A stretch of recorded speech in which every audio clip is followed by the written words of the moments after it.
नमस्कार दोस्तों, मैं नया उजाला सोशल फाउंडेशन से सुकन्या मैम आज फिर से एक नया वीडियो लेके हाजिर हूँ।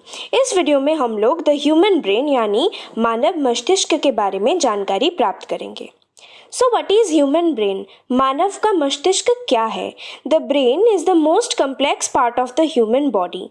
This 3-pound organ is a set of intelligence interpreter of the senses, initiator of the body movement and controller of the behavior। इसका मतलब क्या है? मस्तिष्क हमारे शरीर में जो मौजूद है ये हमारे शरीर का सबसे जटिल अंग है। क्यों जटिल अंग है? क्योंकि हमारे शरीर में जितने भी फंक्शंस होते हैं, जितने भी काम होते हैं हमारे शरीर के अंदर, इंटरनल फंक्शंस का बात करेंगे तो जैसे digestive system, nervous system, excretory system, respiratory system, जितने भी सिस्टम्स मौजूद है ये सारा सिस्टम्स का फंक्शनिंग, सारा सिस्टम्स को कोऑर्डिनेट करना, ये सारा काम हमारा ब्रेन करता है। इसीलिए इसको सबसे ज़्यादा कॉम्प्लेक्स पार्ट माना गया है। इसके बावजूद इसका जो स्ट्रक्चरल अपीयरेंस है this is also quite complex in nature. इसके बाद क्या है?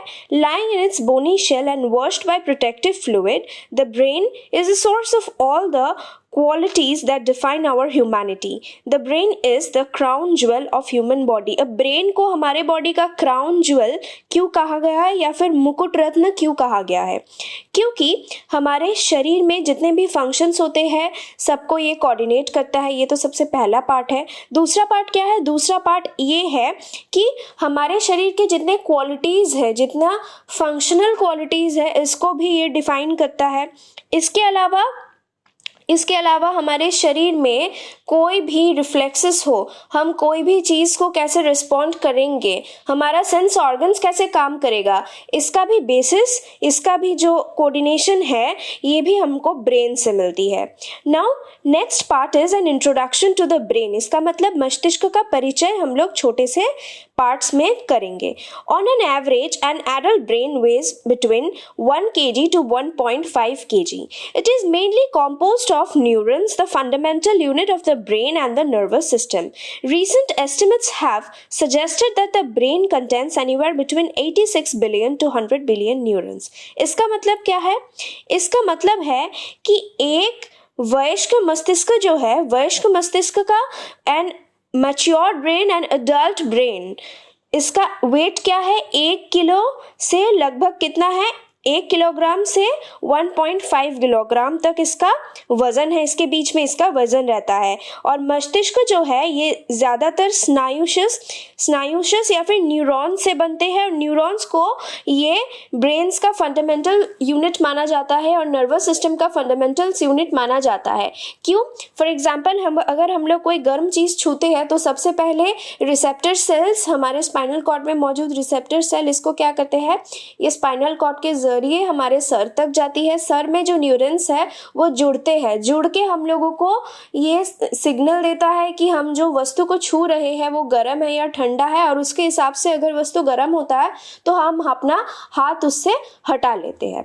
तो यही टोटल जो फंक्शन है ये न्यूरॉन्स का काम है। And without neurons the brain would not be sound enough to function. इसके बाद क्या है? Recent estimates have suggested that the brain contains anywhere between 86 billion to 100 billion neurons. मतलब अभी हाल फिलहाल ही अनुमान और रिसर्च के द्वारा ये प्रमाणित है कि हमारे मस्तिष्क में 86 अरब और 100 अरब का स्नायु या फिर न्यूरॉन्स जो है ये मौजूद है।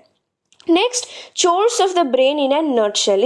इसका मतलब हमारे दैनंदिन जीवन में जो काम है हम उसको चोर्स बुलाते हैं। तो हमारे मस्तिष्क के क्या कार्य है इसको संक्षेप में बताया गया है। इसमें क्या बोला गया है? The human brain controls nearly every aspect of the human body ranging from the physiological function to cognitive abilities. It functions by receiving and sending signals via neurons to different parts of the body. The human brains just like most other mammals have the same basic structure but is better developed than any mammalian brain.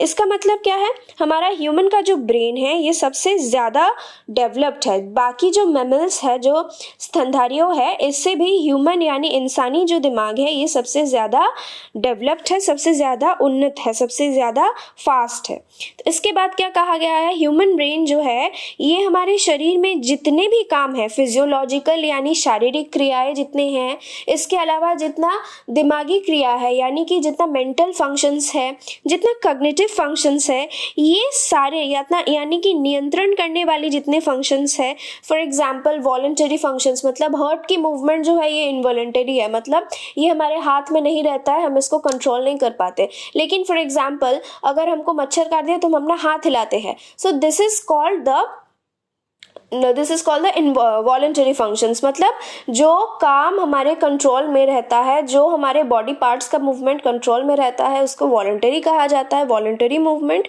Involuntary movement मतलब जो movements हमारे नियंत्रण में नहीं रहता है, जैसे heart का फंक्शनिंग, किडनी का फंक्शनिंग एक्सेट्रा। तो ये सारे जो कॉग्निटिव एबिलिटीज़ है इसको भी टेक केयर करने का काम क्या करता है, ब्रेन करता है। सो अगर वीडियो अच्छा लगे please do like, share and subscribe Naya Ujala social foundation for more such videos.